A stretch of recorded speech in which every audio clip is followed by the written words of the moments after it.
میں اعجاز نیازی کو ایک جادوگر پروڈیوسر کہتا ہوں۔ ویسے تو نیازی صاحب صرف چند سال کوئٹہ ٹیلی ویژن میں ایک ڈرامہ پروڈیوسر بن کر تعینات رہے، لیکن کمال حیرت کی بات ہوتی تھی کہ نیازی وہ شخص تھا جو ناممکنات کو ممکن بنا دیتا تھا۔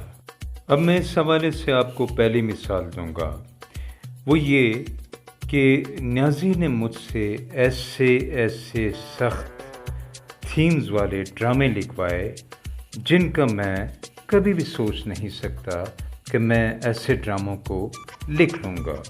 دوسری بات، نیازی نے ان ڈراموں میں مجھ سے ایسے اوڈ قسم کی، مختلف قسم کے، طرح طرح کے رنگین، بالکل اجنبی کردار لکھوائے کہ میں ان کو دیکھ کر ابھی بھی سوچتا ہوں کہ کیا یہ کردار میں نے لکھے۔ نیازی نے مجھے مختلف سیریز میں ایز اے ڈرامہ ایکٹر بھی کاسٹ کیا۔ بہت مشکل رول ہوتے تھے، میں گھبرا جاتا تھا۔ میں کہتا تھا کہ نیازی صاحب اس کردار کو میں کیسے کروں گا، تو نیازی صاحب خود پرفارم کر کے مجھے دیتے اور کہتے کہ اس طرح۔ نیازی جب تک کوئٹہ میں رہے انہوں نے اردو ڈراموں سے زیادہ پشتو ڈرامے کیے۔ ان کو مجھ پر کمال کا اندھا اعتماد تھا۔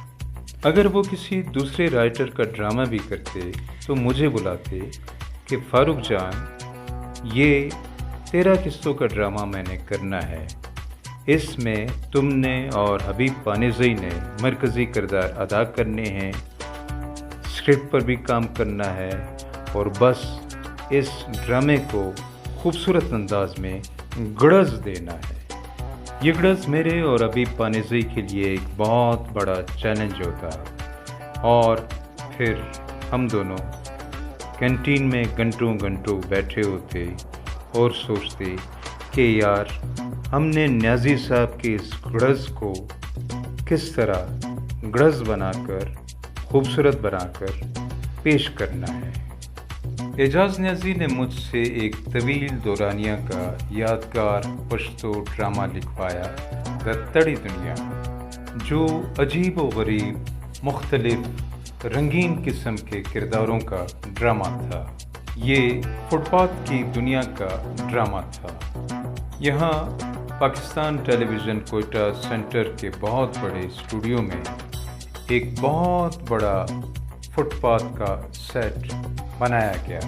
کوئی 3 یا 4 مختلف کیمرے تھے جن سے نیازی صاحب کام لے رہا تھا۔ کسی ریکارڈنگ میں 2 کیمروں کو کنٹرول میں رکھنا بہت مشکل ہوتا ہے، لیکن نیازی صاحب نے بیک وقت 4 کیمروں کو کنٹرول میں رکھا تھا اور ان کو کٹ کرتا جا رہا تھا، اور بہت کامیابی کے ساتھ ان پر مختلف شاٹس لیتا جا رہا تھا۔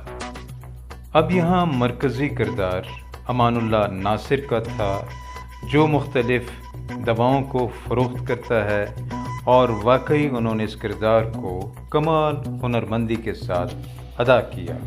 حبیب پانیزئی نے بڑی مونچھوں والے ایک بہت بڑے اور خوفناک بدماش کا کردار ادا کیا، جو فٹ پاتھ پر بیٹھے ہوئے ان غریب لوگوں سے اپنا ٹیکس وصول کرتا ہے جو وہاں چھوٹی چیزوں اور اشیاء کو فروخت کرتے ہیں۔ ان میں وہ لوگ بھی شامل ہوتے ہیں جو لوگوں کا فال نکالتے ہیں۔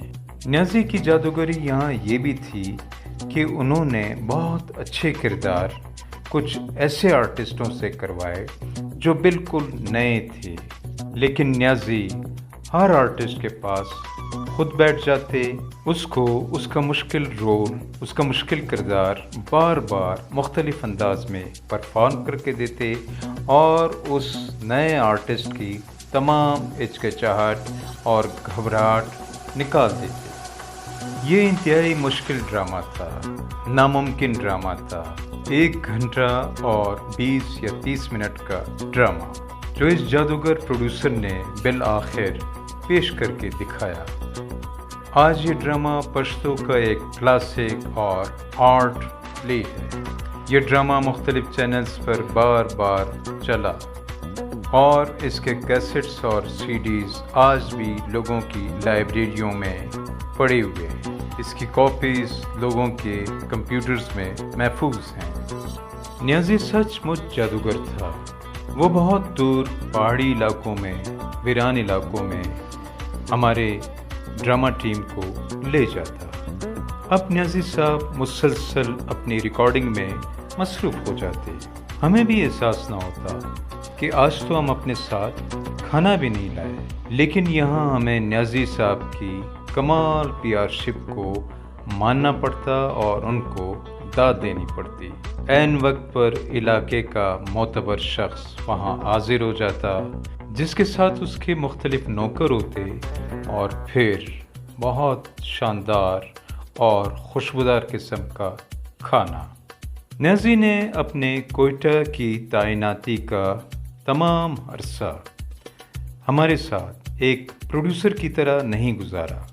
نہ انہوں نے ہمیں کوئی روب دیا، نہ کبھی اونچی آواز میں کوئی بات کی، لیکن وہ اس تمام عرصے میں ہمارے آرٹسٹوں کے ساتھ اور اسپیشلی میرے ساتھ بالکل ایک بڑے بھائی کی طرح رہے۔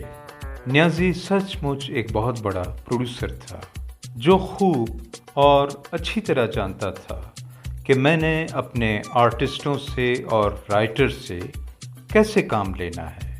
نیازی اپنی کوئٹہ کی تعیناتی میں بالکل فارغ نہیں بیٹھے، جس کو ہم جن کہتے تھے، دیو کہتے تھے، جائنٹ کہتے تھے، کیونکہ وہ کام پر بہت زور ہوتا تھا۔ نیازی نہ صرف خود بہت بڑا اداکار تھا، اسی لیے وہ مختلف آرٹسٹوں سے آسانی سے کام لے لیتے۔ وہ کام کرنا چاہتے تھے اور انہوں نے کام کر کے دکھایا بھی۔ وہ نہ صرف ایک تخلیقی پروڈیوسر تھے بلکہ کمال کے ایڈمنسٹریٹر بھی تھے۔ ڈرامے کی مشکل آؤٹ ڈور کو آسانی سے ارینج کرنا یہ نیازی صاحب کے لیے 2 منٹ کی بات ہوتی تھی۔ وہ خدمت کرنے والے شخص تھے اور انہوں نے کوئٹہ میں نہ صرف اپنے سینٹر کی خدمت کی بلکہ آرٹسٹوں کی بھی اور ٹیلی ویژن کے سامعین کی بھی۔ اسی لیے ہم آج بھی دعا کرتے ہیں کہ خدا کرے وہ دن دوبارہ آ جائے کہ اگر نیازی صاحب کی کوئٹہ ٹیلی ویژن میں دوبارہ تعیناتی ہو جائے۔ اعجاز احمد نیازی الحمدللہ آج بھی صحت مند ہیں، پشاور شہر میں رہ رہے ہیں اور آج بھی ڈرامے کی دنیا کو انتہائی خوبصورت ڈرامے پیش کر کے دے رہے ہیں۔